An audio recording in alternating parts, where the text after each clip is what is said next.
اگر کوئی بندہ شرعی ذمہ داری کو مکمل نہیں کرتا ہے اللہ اس کی دعا کو قبول نہیں فرماتا۔ ترمذی شریف کی حدیث مبارکہ ہے،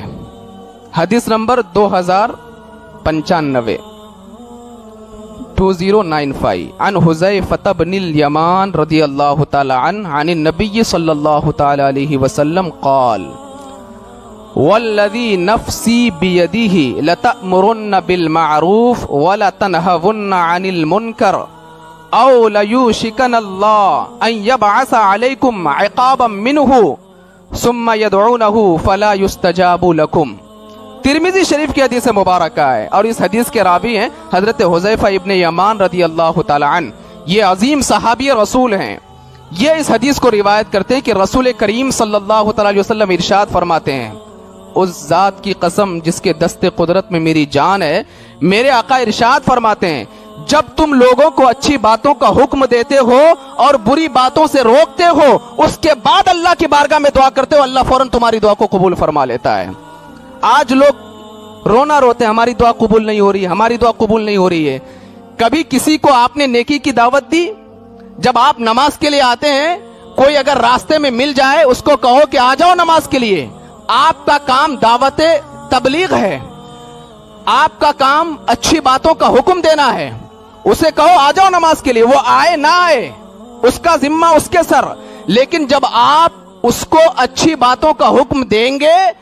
اب جب مسجد میں آئیں گے نماز ادا کریں گے، اسی اچھی بات کا حکم دینے کی وجہ سے اللہ آپ کی دعا کو فوراً قبول فرما لے گا۔ کبھی کوئی کسی کو دعوت ہی نہیں دیتا، لوگ یہ سوچتے ہیں کہ صرف امام صاحب کی ذمہ داری ہے،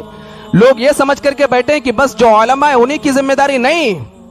پروردگار عالم کلام مجید میں ارشاد فرماتا ہے کنتم خیر امت اخرجت للناس تأمرون بالمعروف وتنہون عن المنکر، کہ تم تمام امتوں میں سب سے بہتر امت اسی لیے ہو کہ تم لوگوں کو اچھی باتوں کا حکم دیتے اور بری باتوں سے روکتے ہو۔ اس بنیاد پر پروردگار عالم نے ہمیں خیر امت کا منصب عطا فرمایا، سب سے بہترین امت قرار دینے کی وجہ یہی بنی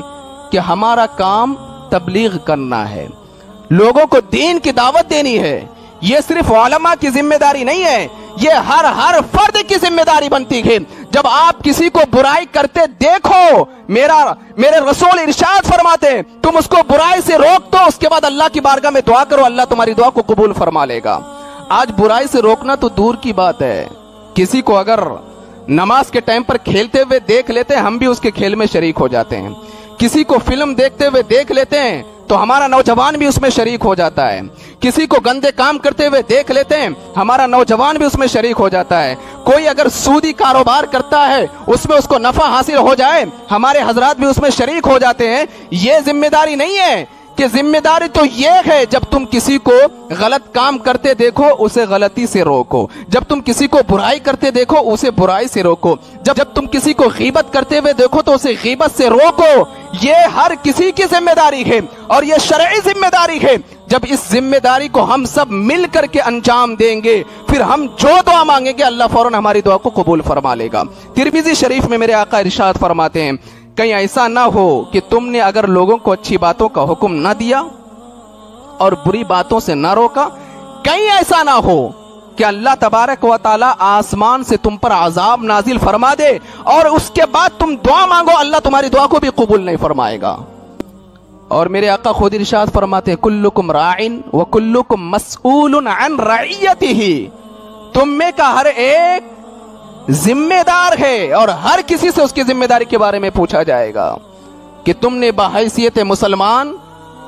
کس طریقے سے اپنے فرائض کو انجام دیا،